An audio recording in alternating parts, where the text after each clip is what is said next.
마귀는 우리 신앙생활에 영적인 혼란을 일으킵니다. 그 영적인 오해와 혼란이 어느 영역에서 일어나냐면 하나님의 능력과 우리 활동 영역에서 일어납니다. 하나님의 능력을 우리는 믿습니다. 그리고 그 믿음으로 활동하는 영역이 있습니다. 내가 하나님의 능력만 믿고 내가 할 일을 안 하는 것, 이게 사단의 노리는 한쪽 측면입니다. 또 다른 면은 하나님의 능력은 믿지 않고 뭔가 내 지혜와 능력만 의존하는 것, 이것도 사단의 노리는 계책 중에 하나입니다. 칭의와 성화에 있어서 칭의는 내가 예수님을 믿으면 단번에 하나님의 자녀로 출생을 합니다. 하나님의 자녀로 출생하는 과정은 오랜 시간 걸리지 않습니다.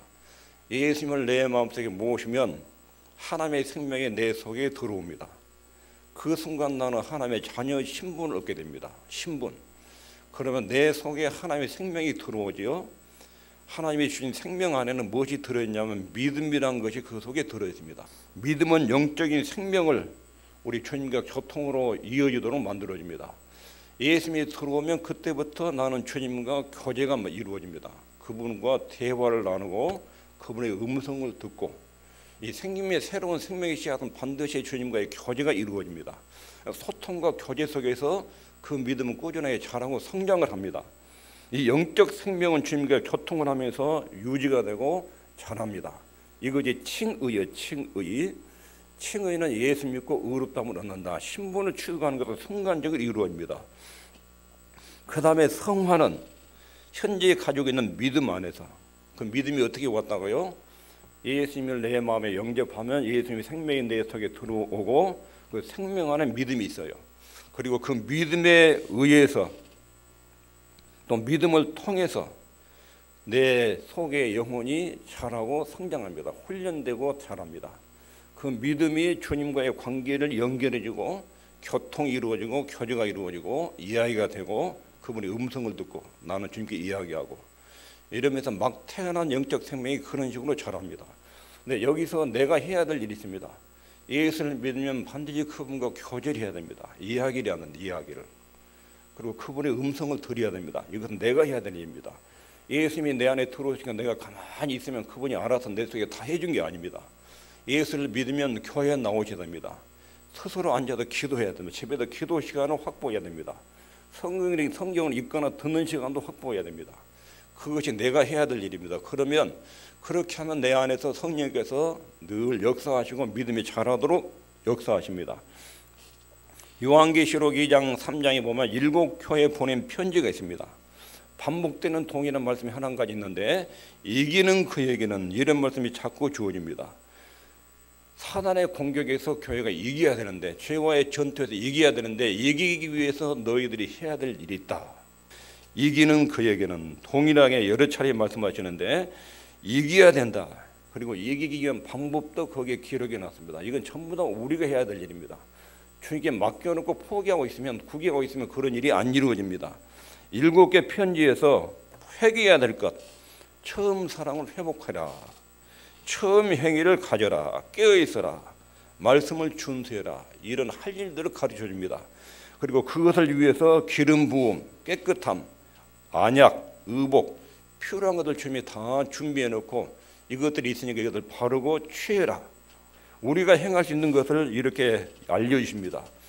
우리는 실제 생활의 활동에, 활력에 하나님 들은 말씀을 적용을 해야 됩니다.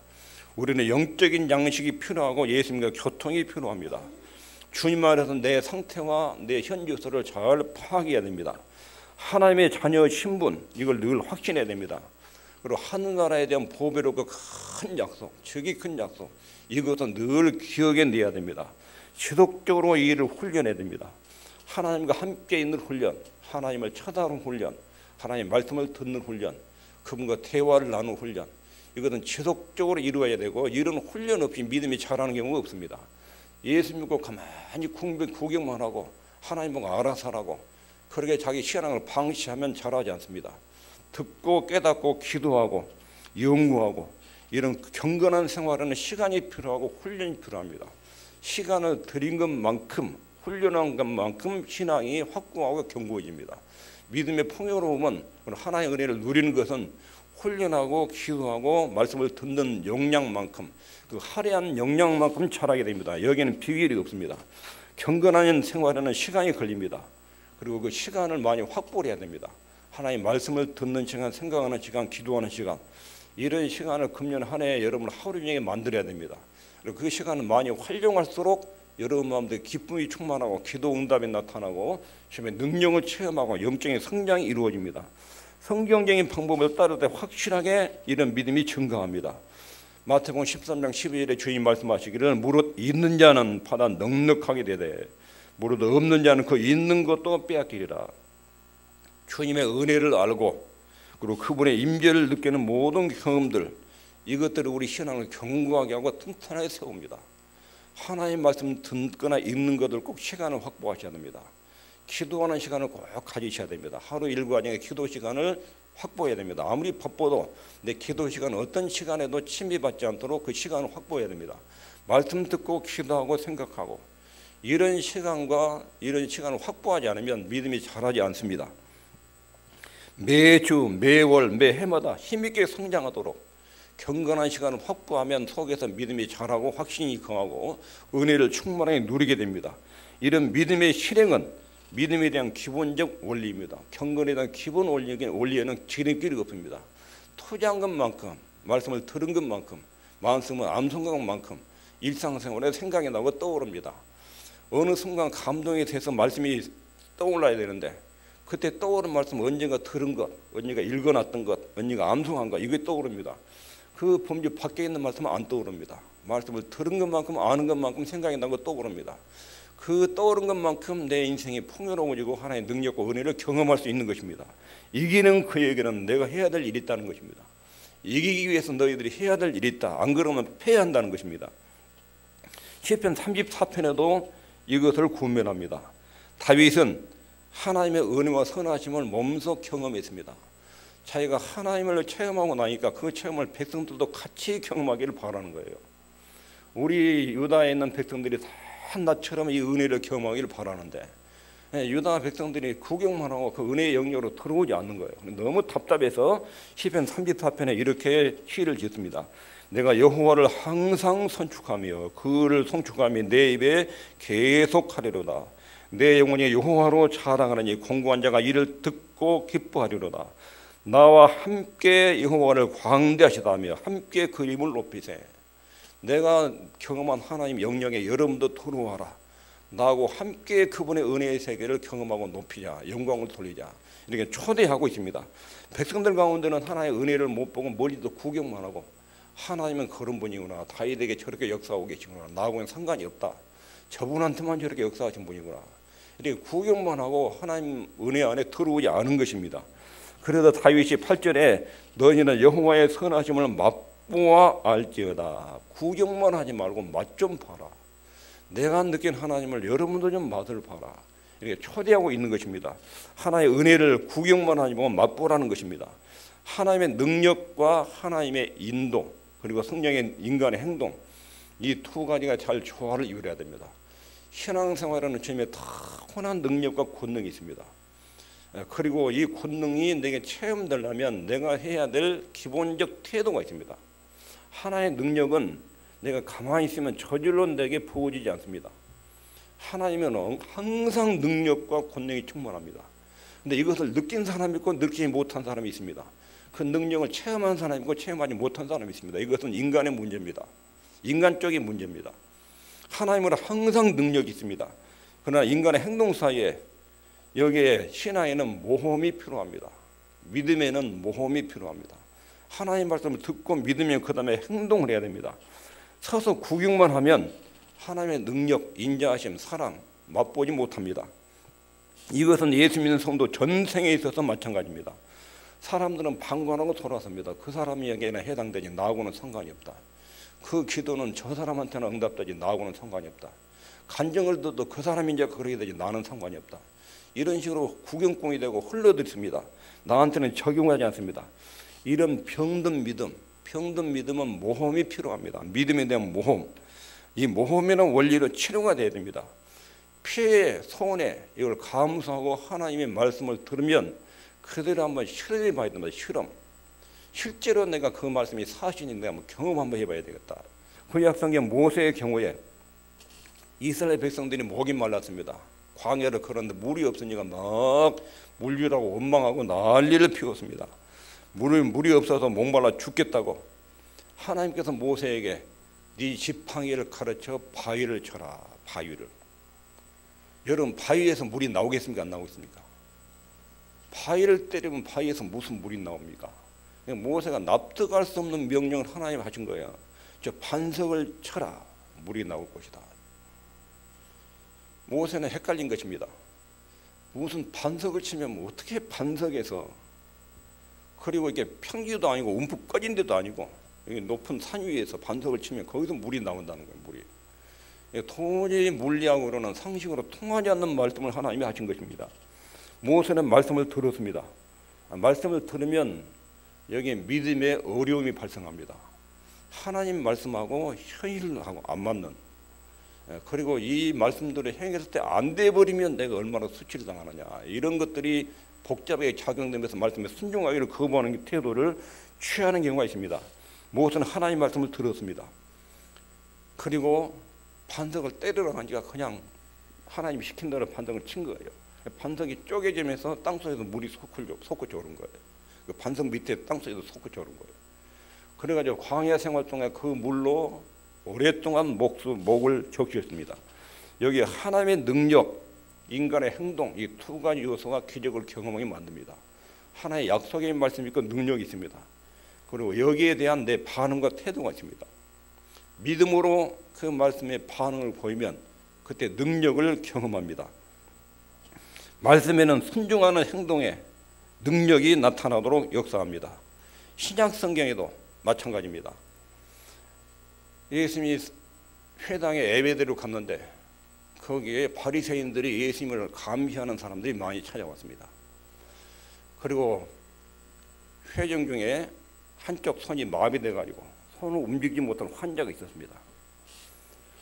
예수님이 이 환자를 치료하기 전에 이런 질문 한마디 던집니다. 안식일에 예배 중에 병자를 고치는 것이 옳으냐?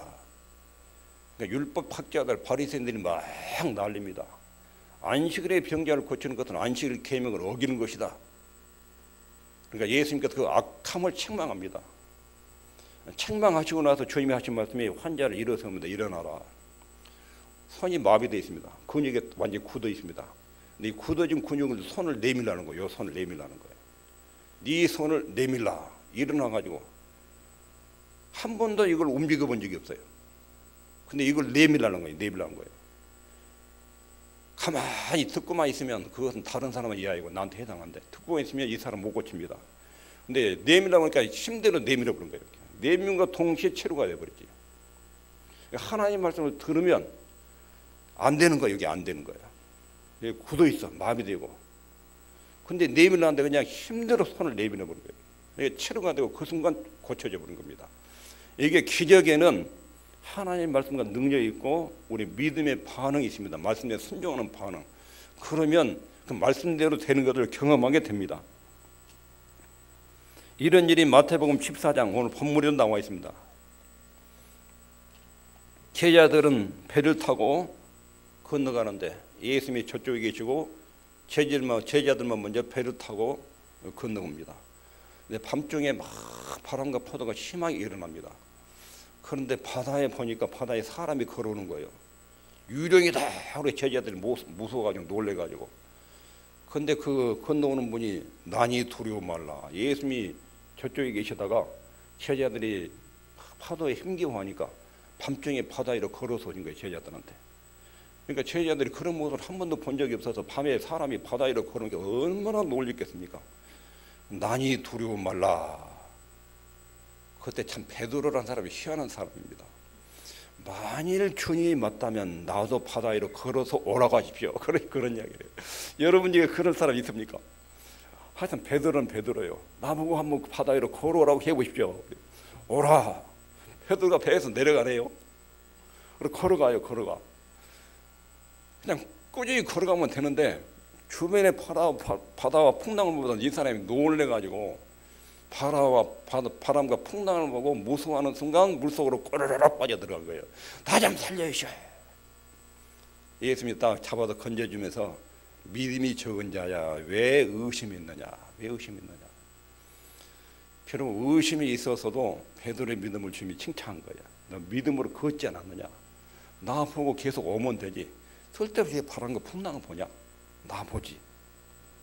내가 걷고 있고 너도 내가 걸으러 간 말씀에 순종해서 걸으면 너도 그렇게 걷는데, 내 능력 위에서 걷는데 왜 쓸데없이 바람과 파도를 보느냐.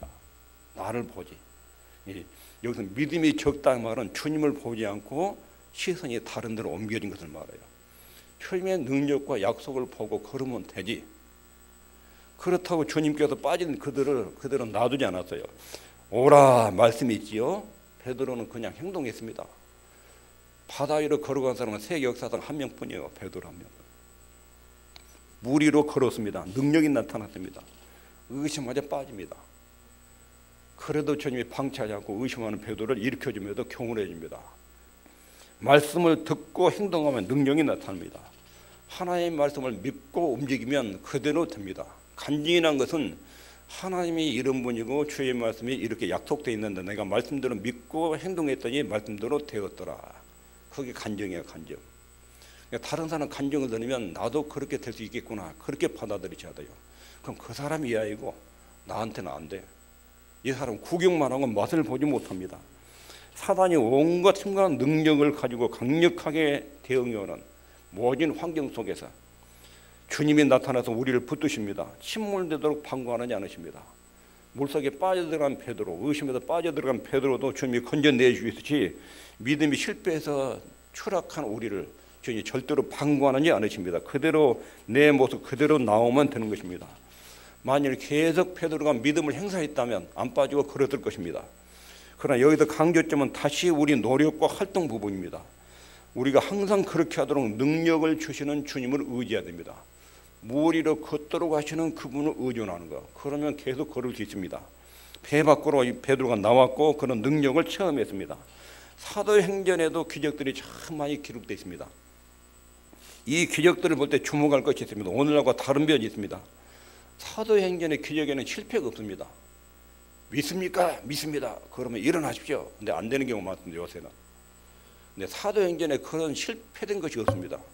사도들이 일어나 믿음으로 일어나는데 안 되는 경우가 한 건도 없었습니다. 그리고 사도행전의 기적의 특징은 날마다 일어난 것이 아닙니다. 가끔 일어났습니다. 또 그리고 기적을 미리 예고하지 않습니다. 언제 몇 월 며칠쯤에 어떤 기적이 일어날 것이다 그렇게 말하지 않습니다. 베드로와 요한은 성전의 미문에 앉아서 안진뱅이를 보고 사명을 깨달았습니다. 아침에 성전에 가다가 성전 미문에, 성전 입구에 정문이 있고 조그만 미문이 있는데 거기 안진뱅이가 앉아서 구걸하고 먹고 사는 거예요. 베드로와 요한을 딱 쳐다본 거예요. 쳐다본 목적이 뭐지요? 한 분 주십시오, 한 분 주십시오. 돈을 바라고 쳐다본 거예요. 베드로가 안진뱅이한테 네가 원하는 것이 무엇이냐? 네가 원하는 돈은 내게 없다. 그러나 내게 있는 것을 네게 준다. 나사렛 예수의 이름으로 걸어라. 그때 베드로의 마음속에 성령이 갑자기 감동하신 거예요. 그건 실패가 없습니다. 예수 이름으로 걸어라. 그 사람이 안진뱅이로 있다가 막 뛰고 걷고 소리 지르고 세상에 안진뱅이가 자기 몸에 정상으로 돌아오니까 이런 기적이 어디 있습니까? 성전 입구에 앉았기 때문에 성전 출입한 사람이 그 사람 얼굴을 다 압니다. 다 알아요. 복장도 다 알고. 근데 이 사람이 막 뛰어다니는 거예요. 막 소리 지르고. 그러니까 성전에 와 있는 사람이 다 그리게 몰리죠. 저 안진뱅이인데 저 사람이 어떻게 일어났냐? 다 몰려요. 수천 명이 몰렸대. 베드로가 왜 내가 이 사람을 고친 것처럼 나를 주목하느냐? 너희들이 얼마 전에 죽였던 나사렛 예수 그리스도 그분이 안진뱅이를 걷겠다. 그리고 복음을 전합니다. 하나님의 능력과 인간의 행동, 여기는 언제나 법칙이 있습니다.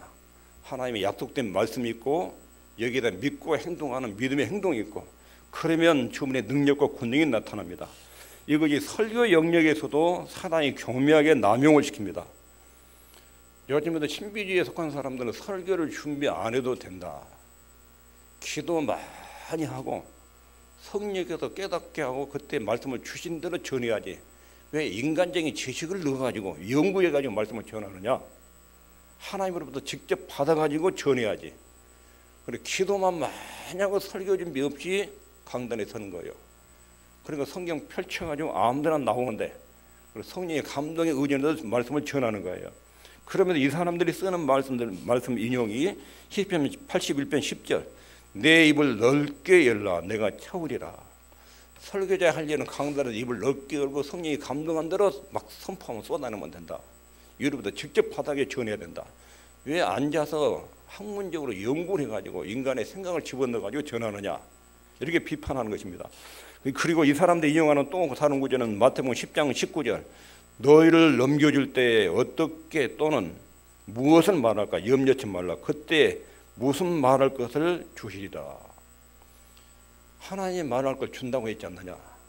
너희를 넘겨줄 때에 언제 그렇게 하라고요? 핍박자들이 이 사람을 재판에 넘겨줄 때, 죽이려고 넘겨줄 때, 그때 무슨 말을 할지 염려하지 말아라. 핍박자가 넘겨줄 때, 설교할 때 그러라고 말한 게, 설교할 때. 설교를 그런 식으로 하라고 말한 게 아니에요.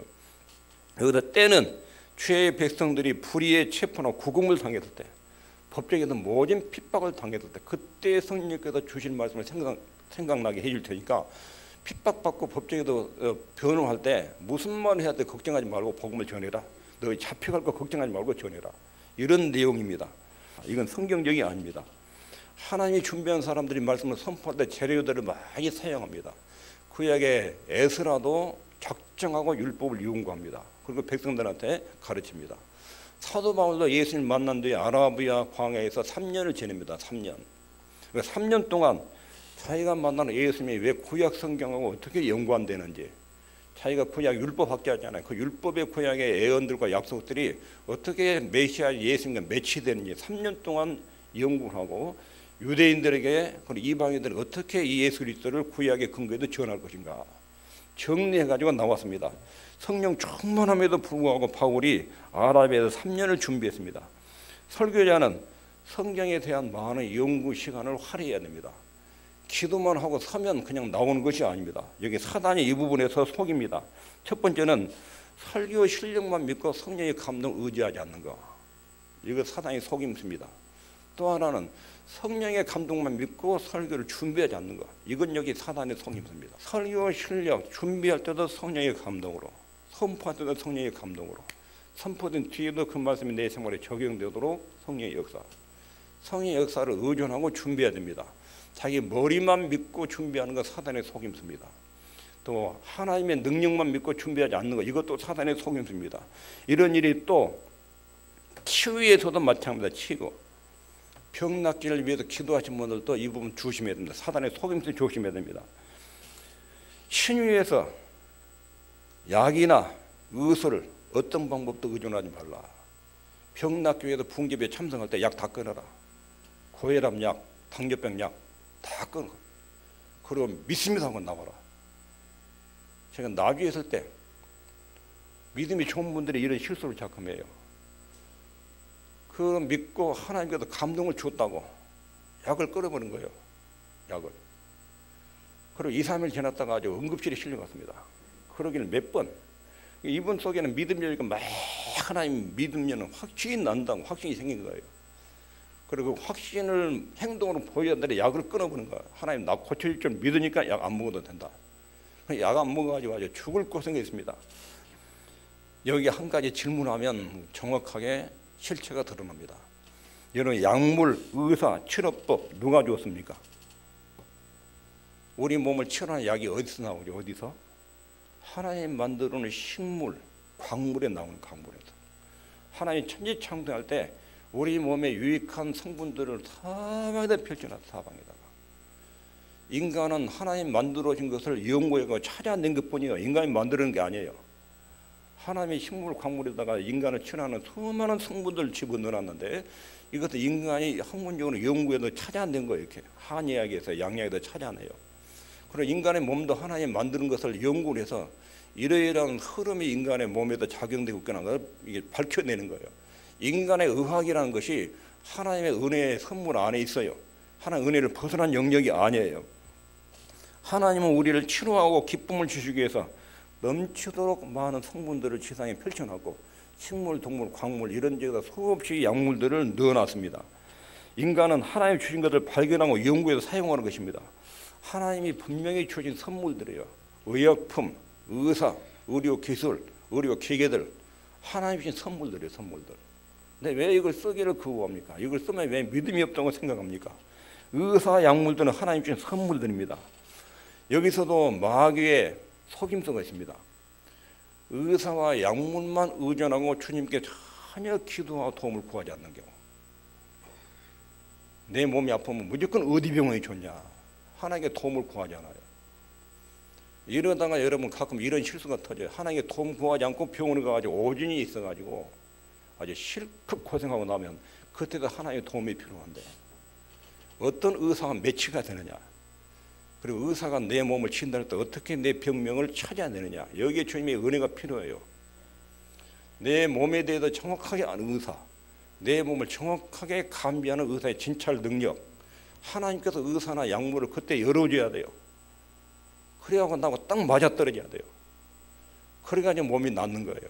근데 병원을 찾는데 주님께 전혀 기도도 하지 않고 그리고 병원 의사의 실력만 믿고 약의 힘만 믿고 이것도 사단이 서는 함정이에요. 함정. 또 반대로 의사와 약물을 완전히 무시하고 믿음으로 낫겠다고 약물 다 끊어버리고 쓰지 않고 배가 아픈데도 믿음으로 낫겠다고 서울에서 배가 막 아픈데 믿음으로 낫겠다고 모사님께 안수받고 병원에 안 갔어요. 하도 아프니까 기도해도 안 낫고 하도 아프니까 병원에 갔습니다. 10분이면 갈 수 있는 연대 세브란스. 제가 연희동에 살았거든요. 의사가 이 멍청한 놈아 왜 여태까지 안 왔냐? 죽을 뻔했다. 맹장이 터져가지고 총수염 된 거예요. 아플 때도 잘라내고 깨bes으면 바로 나올 텐데 며칠 동안 죽을 고생한 거예요. 이게 사단의 함정수예요. 지혜롭지 못한 거예요. 의약과 약은 뭐라고요? 하나님이 주신 선물. 여러분 병원 가서 몸이 나아도 하나님 감사합니다. 하나님의 의사의 교들도 선물로 주고 약도 선물로 주고 그 좋은 약, 그 의료기술로 이렇게 아픈 곳 몸이 이렇게 낫게 해주니 너무 고맙고 하나님의 의사를 통해서 약을 통해 내 몸을 고쳐줬다. 그렇게 믿고 감사를 드려야 돼요. 근데 사단의 함정은 의사가 고쳤지 하나님 고쳐줬냐? 그러니까 하나님에 대한 고마움을 전혀 표시하는 것이 마귀가 노리는 수수예요. 또 의약품을 하나님의 선물로 인정하지 않고 그것을 쓰는 것은 믿음이 없는 천사로 행동하는 것. 이것도 극단적 신앙에 빠진 것입니다. 이 둘 다 조심해야 됩니다. 여기 세 번째 있겠습니다. 시작.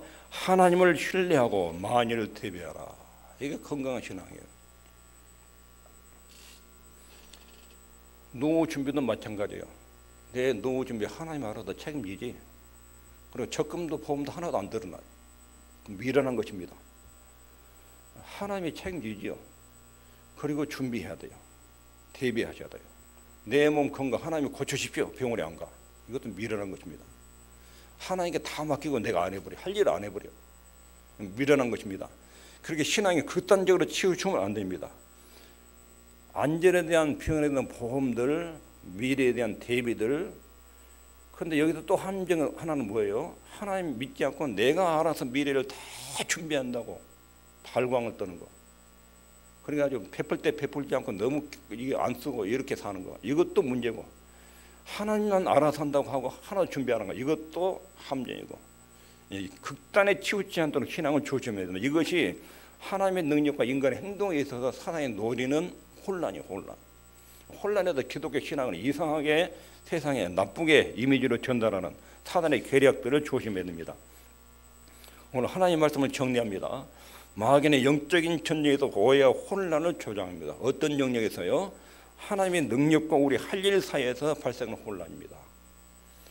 하나님의 능력만 믿고 너는 아무것도 하지 말아라. 이거 사단의 첫 번째 노리는 전략입니다. 또 하나는 네가 다 하라고 하나님 능력 믿지 말아라. 인간의 능력으로 네가 다 알아서 할 일이지 하나님의 도움 같은 걸 기대하지 말아라. 이런 것도 사단의 노림수입니다. 이 두 가지를 조심해야 됩니다. 믿음에는 모험이 필요합니다. 하나님이 말씀하셨으면 그 말씀대로 수치, 손해 이걸 감수하고 실험해 봐야 됩니다. 말씀을 믿고 행동을 하면 능력을 체험합니다. 신비한 주님의 역사를 경험하게 됩니다. 이것이 모세 손마비된 사람 베드로 사도행전 기적들에서 나타나는 신뢰들입니다. 설교와 치유에서도 사단의 속임수를 주어줘야 됩니다. 한쪽으로 치우치는 것, 인간의 이성만 지나치게 믿는 것, 또는 하나님의 능력 믿고 아무것도 안 해버리는 것. 병치료에 있어서도 내가 할 일 안 하고 하나님께 다 맡겨버리는 것, 포기해버리는 것. 이것도 그렇고 하나님의 능력을 의존하지 않고 자기 방법만 믿는 것. 이것도 사단의 함정입니다. 이런 것들 조심해서 이런 문제로 영적인 혼란에 빠지지 않기를 바랍니다. 기도하겠습니다.